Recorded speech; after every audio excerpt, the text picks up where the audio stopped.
Hey yo, it's Thursday morning here and it's cold outside. Yes, it's very cold.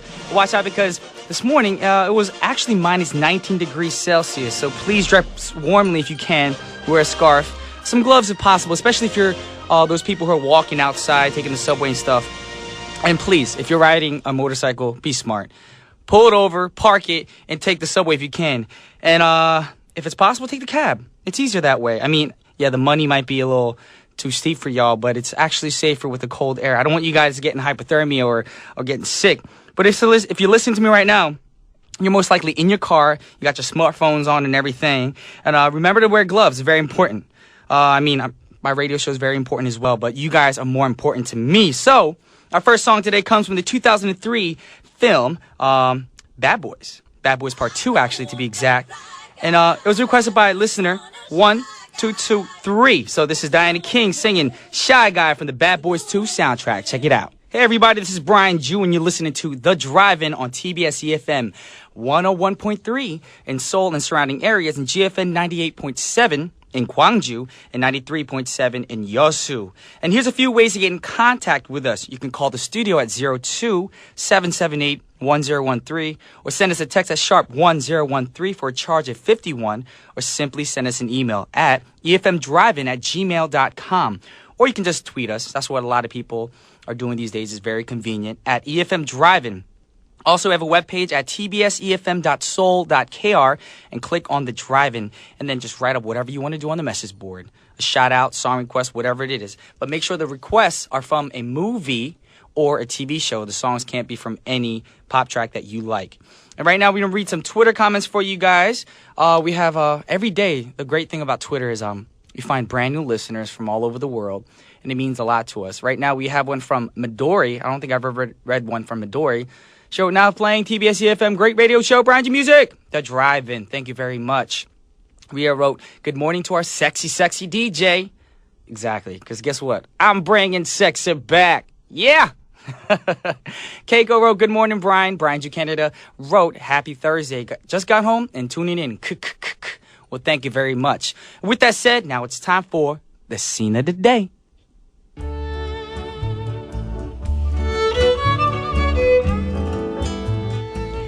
Today's scene comes from a really controversial Stanley Kubrick movie. I can't really think of a movie that he's made that wasn't controversial. And the U.S. involvement in the Vietnam War was an event that sorely divided the country.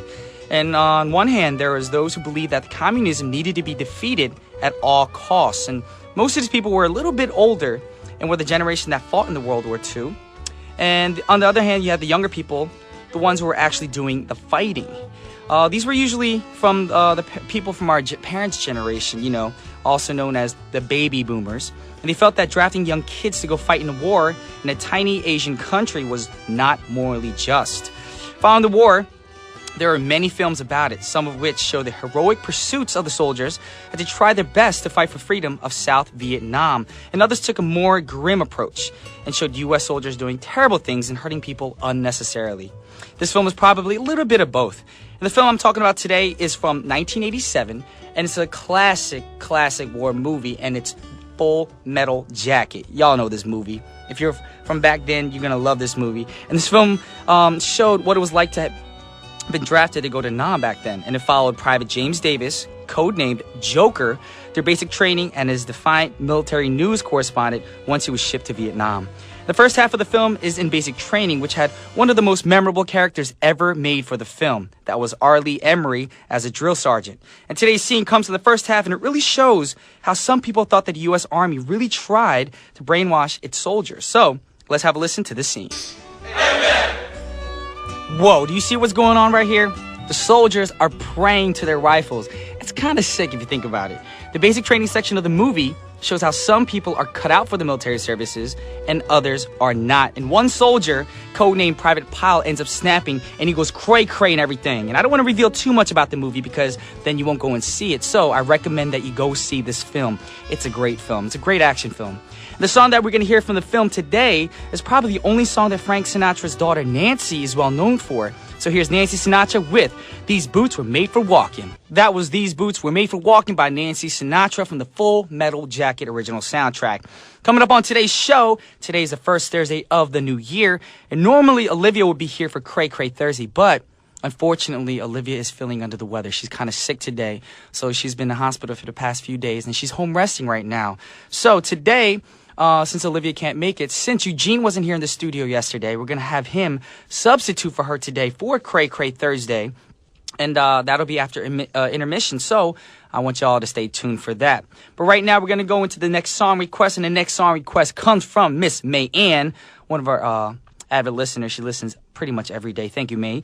And this is from the Mrs. Doubtfire soundtrack, which came out in 1993. And this film is where Robin Williams plays a divorced father who cross-dresses so that he can be a nanny because he wants to spend more time with his children. So in a way, it's not bad that he's cross-dressing in this film because he's just doing it to be with family. And I say, if you want to be with family, you got to go the distance. Exactly. And it's a kind of funny comedy movie, too. It's got very heartwarming storyline, and it's funny. So I recommend that you guys see this movie, especially when it's cold outside. Don't be outside. It's freezing. Stay indoors and watch this movie. Anyways, it's Figaro with Papa's Got a Brand New Bag from the Mrs. Doubtfire soundtrack. Check it out. That was from the Mrs. Doubtfire original soundtrack, and that was actually 2 tracks put together, mixed together. That was Figaro and Papa's Got a Brand New Bag. Figaro, Figaro, and Papa's Got a Brand New Bag, just to clear things up. So thank you, Mayanne, for requesting both songs. We mixed it up for y'all. And right now, we're going to go into the next song request, and the next request comes from Bonran. And it's for a song from the Korean film 접속, which had the English title The Contact. And the film came out in 1997. It starred Han Seok-kyu and Jeon Do-yeon. And it was about a radio DJ who gets an anonymous package containing a Velvet Underground record. And he thinks it's from his former girlfriend of his past because it's their song that's on the record, whom he's still in love with. He's in love with her. So he chooses to play the song off the record. And his ex-girlfriend does hear the radio show and the song. But is she the one who sent the record?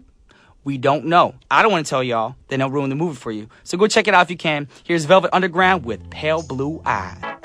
Welcome back to The Drive-In, and now it's time for Cray Cray Thursday with Eugene. Yay! Hi, Brian. How are you? No, I'm just kidding. The producer just said to me, hey, you have to act like a woman.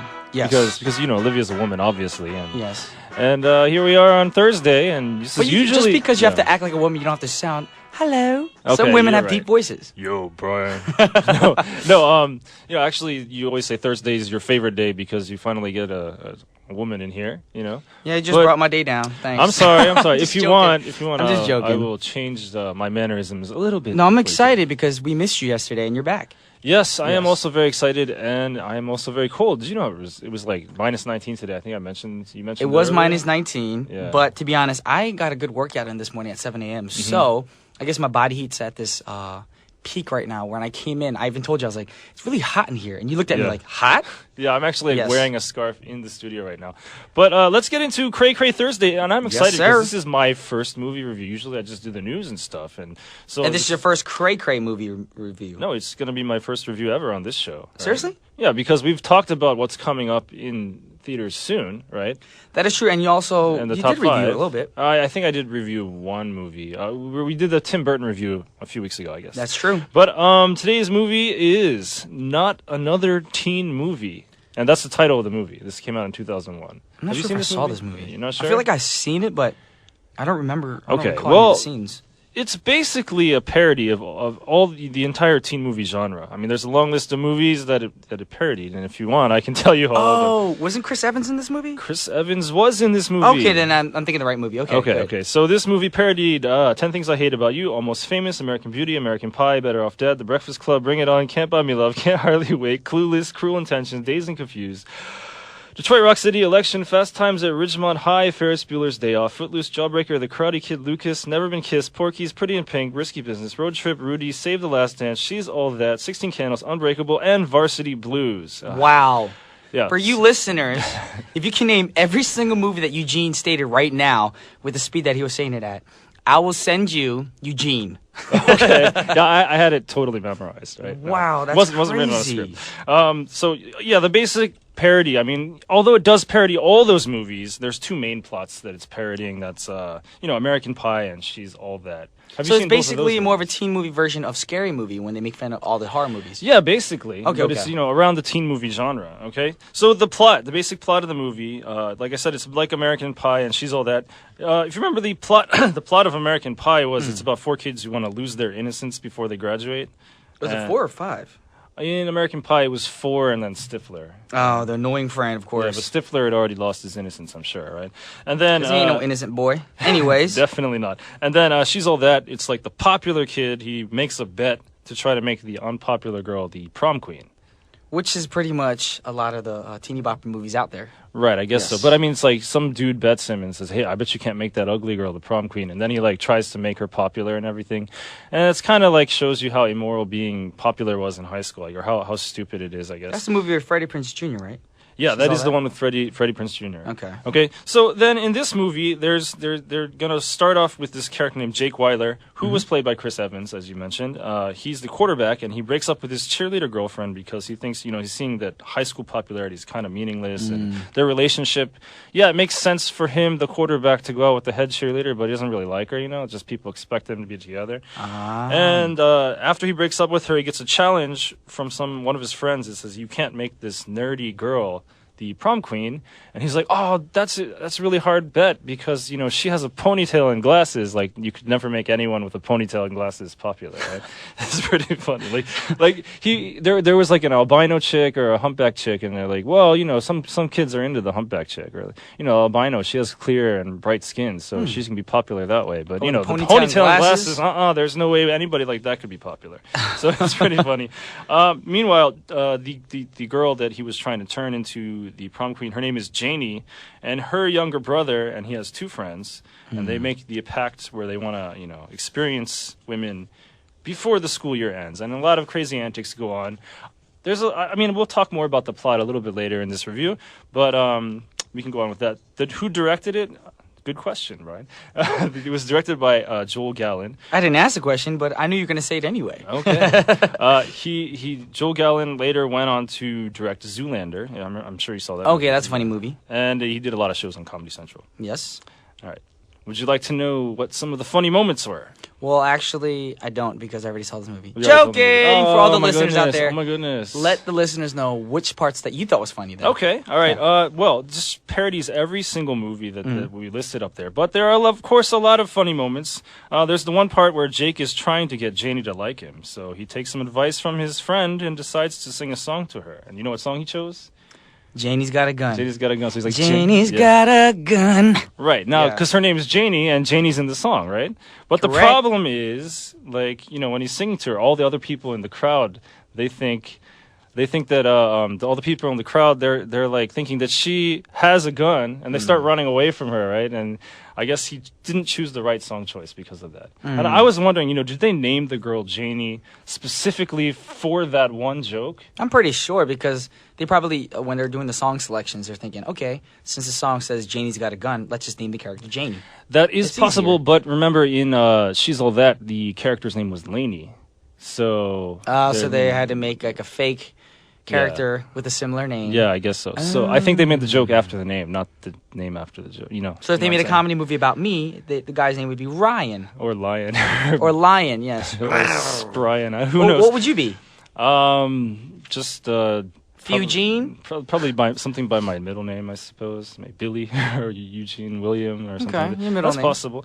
All right, now another part I thought was really funny. When you're talking about there are a lot of movies in the 1990s that always had that one character that was like the white guy who's trying to act black. Okay, like he wants to be urban. He wants to get down. Right, basically. wants to be down, basically. all right. He talks in Ebonics and everything. And so, Okay. in this one, there's a character who is white, but I guess it's the opposite of a Twinkie. He wants to be Asian, Oh, really? Yeah, so there's a white guy who wants to be Asian. So he's a hard-boiled egg. I guess so. His name is Bruce, after Bruce Lee, I guess. And there's one part in the beginning where he's like hanging out with all these Asian kids in the beginning, and he's like, yo, catch you guy later, in the really stereotypical voice and everything. And then these 2 other kids that are also white see him, and they're like, yo, man, why are you trying to act all Asian all the time? Can't you see you white, right? And it's like, but they're white too, so I thought You had to see it. It's pretty funny. All right. Yeah? Well, right now, Yeah. since we were talking up a storm, because this movie's really great, there's a lot of key points to it. We want to play a song for you guys, and this is from the movie, right? Yes, it It's is. from the soundtrack, and this is Depeche Mode with Never Let Me Down Again, and we'll be right back. Once again, that was Never Let Me Down Again by Depeche Mode, and we're here back talking about Not Another Teen Movie. Brian, can I just say one thing before we go on? You look really handsome. I'm scared. How are we doing this? No. See, I'm trying to flirt with you because I'm supposed to be like more womanly today. So Brian is Brian's a handsome dude. Everyone, just so you know. I was about to say, for all your listeners, you don't know, I was about to poke him in the eye with his pen right now. But actually, I want to go over this one Twitter comment. BFF Walker's Asiatics wrote, "LOL, a hard-boiled egg." Brian, where did you come up with these things? Where? Well, Eugene knows it too. This is a comment we used to say in high school and grade school. It's because white on the outside and yellow on the inside. Exactly. It's the same thing as like, Twinkie, Oreo. I guess they're familiar. There's a lot, yes. Coconut is another one, I guess. I mean, it's pretty interesting. Banana. Banana, yeah. Well, the banana and Twinkie are kind of the same thing, aren't they? It is the same thing. Oops. Yeah. Well, I mean, My bad. You can use both. Why are you of trying to them. prove me wrong on my radio show, Eugene? I am not. This trying ain't your to prove show. you wrong. I'm Get not out. trying to prove- My bad. All right. But we got to go back to the movie. Yes. Yes. Okay, well, again, that character was my favorite character because I actually did know so many people like that were trying to... A lot of your friends. I wouldn't say that they were close friends, but in my high school, there were a lot of people back then. The funny thing is, I had a best friend like that. Oh, yeah? I don't know if he's listening, but his name was Bob Brennan. Oh, wow. And he started off, just doing his own thing. And all of a sudden, he got friends with, like, me, my Chinese friends back in the day. Oh, okay. And all of a sudden, he's, like, listening to K-pop in high school back in the 90s, man. Wow. He loved H.O.T. Wow. and Jack's Kiss and everything. Yeah. And then he was like, can you hook me up with a Korean girlfriend? And then, like, literally, he loved Asians. That's all Right. he talked about. Yeah, I also had a friend that did something similar to that. He got into studying Kung Fu and Taoism. And Just because he loved Asians. Yeah, and then he Wow. wanted to become a Buddhist monk, and then I told him that he would never get to go on a date with girls, and he's decided not to. So that's what made him come back to his reality. Okay. Yeah, and also with that character, there's one part. You remember the American Pie, the scene where they're the MILF scene, where they're looking at the picture and saying MILF, MILF, MILF. John Cho, yeah. Exactly. Well, in this one, he's doing it with there's two Asian guys looking at saying MILF, and he's like, hey, look, there's another fellow Asians in the house, right? And then they look at him, and obviously he's not Asian. So one of them karate kicks him in the face, and he's like, oh. I gotta that's very rewatch this honorable. movie. I know it's I saw hilarious. That character is hilarious. It Eugene, was genius. Yeah, You're creepy. I'm creepy. BFF Walker's Asiatics wrote. Oh, Eugene, because that was creepy. I was trying to flirt with Brian as my. Okay, I'm sorry if that was creepy. Well, Keiko said, "Welcome back, Eugene." Aw, thanks, Keiko. Yes. See, this is how we do our show. I just read Twitter comments randomly. Hey, that's fine. Yes. That's fine. There's also one character in there. He's the token black guy, and he actually breaks the fourth wall several times, where he's saying, yeah, I'm the token black guy. So what I'm supposed to do is just say, shoot, dang. That's whack, and that's all he's ever going to say, right? So he admits in the movie that he's the token black guy. Yeah, and he keeps Okay. complaining about it, but then there's so many situations where he says exactly just that, and it's appropriate to say that. And they go to one party one time, the same party as before, and he sees another black guy there, and he's like, hey, what are you doing here? I'm supposed to be the only black guy here. The other guy's like, oh, man, my bad, and he leaves, right? So it was pretty funny. There are a few fun facts about this movie. Like you said before, Jake Weiler, the quarterback, is played by Chris Evans, who later played Captain America in the Captain America film and in the Avengers. And Which I knew already. Yes, he was also the Human Torch in the Fantastic Four movies. Yes, correct. This is before he was actually, really a big name. He was just starting out, probably in his very, very early 20s. So that's pretty interesting. He was also in a funny movie with, I forget that actress's name, but What's Your Number? Yeah, I know Yes. that. I know the movie. I forget too. I'm sorry. And she was actually that's a connection there because Chris Evans played a stereotypical movie about not another teen movie. Yeah. And that girl, the main character in that movie with him in What's Your Number, played the stereotypical role in Scary Movie. Oh, that's right. Oh, Yes. is it Mia Ferris or? Yeah, that's right. Yeah, right. Exactly. Yes. Okay. So then we continue. There's some other fun facts. There's one actor in the movie that is actually parodying the character that he appeared in another film, but he's playing the original. It's confusing. Okay, Ron Lester, who played Billy Bob in Varsity Blues. Billy Bob was the big, huge guy who got the concussion. He plays Reggie Ray, which is a parody of Billy Bob. in this movie. He plays a parody of himself. Yes, it's And hilarious. I love how his name is both like the same letter, Billy Bob and Reggie Ray. Reggie Ray, yeah. Wow. So, I mean, there's this whole thing with him, there's 3 more concussions that he can sustain before he can't play football anymore. And they keep counting down the concussions. It's pretty silly. Well, I know you want to get to all the characters. Yeah. But unfortunately, because of time, we got to go straight to evaluation right now. All right, the evaluation. Now, this one did not get a very good review on Rotten Tomatoes. It's only 28%. The critics also didn't like it. But I think that's because you have to have watched all the movies that it's parodying to get some of the jokes. You know what I'm saying? Okay. And I have actually watched them all. So I would give this movie 4 haws and 1 snort. So that's... Okay. Okay, so it's like a geeky movie. Yeah, it's You kind of hilarious. sound like you're imitating me, because y'all know by now, Brian, I snort when I laugh. All right. I think that's why you came up with the snort, just to put me maybe. on blast on radio. Yes. Perhaps. But yeah, I thought it was a good movie. And if you like teen movies, then you're really going to like this one. Cool. Well, there you have it, guys. It's the evaluation. It's 4 haws and a snort. So it's very, very worth watching, isn't it? Yes, I You would like funny agree movies. So. Of course. Geeky funny movies. Yes. All right, with that said, we have another song for you guys from the soundtrack. And who sings this song? Marilyn Manson with Tainted Love. And I'll be right back. And I'll see you tomorrow. That was Mr. Scary Man himself, Marilyn Manson with Tainted Love. And we have more Twitter comments right now. I just love the fact that I have so many listeners always sending me messages. And Ebony wrote, "Yay, glad to hear you, Eugene." Also, Prince Gettigan wrote, oh, actually, he just RT'd a lot of the other stuff about me having a sexy voice. Well, thank you very much, Prince Gettigan. Dudes can say other dudes are sexy, right? Yes, if you're a dude, thank you very much. Also, BFF Walker's Asiatics also made a comment about me, put my friend on blast earlier from high school. B, you're putting your old friends on blast with their full names and all. Well, I mean, it's the truth. I speak the truth. If you can't handle it, then don't be here. I'm just joking. Thank you guys for tuning in right now. I'm going to go straight into the next song request. And this request is requested by Ebony. And it's from the musical that we talk about a lot here because I starred in it. And it's Rent. Yes, and that's a musical about all the struggling artists in New York City. Great musical. I recommend you guys go see this musical on film or on, stage. And here's Angel, the character Angel, singing Today for You, Tomorrow for Me. Check it out. Just won't shut up. I believe if you play non-stop, that pump will breathe its very last high-strung breath. I'm certain Yeah. will Go to doggy. Oh, I forget the lyrics, but that was Angel singing Today for You, Tomorrow for Me from the Rent soundtrack. That was a character, Angel. I don't know the original singer's actual actor's name, but that was Angel from the musical, so check it out. Right now, it's time to end the show. I know what you're thinking. Brian, your show's too short, but we'll handle that in the future. Anyways, please stay tuned because 1013 Main Street with An Jung-hyun is next. And we'll end today's show with a request from Claire for a song from the 2009 film Avatar. Here's Leona Lewis with I See You. And with that said, I'll see y'all tomorrow. This is Brian Ju signing off. Peace!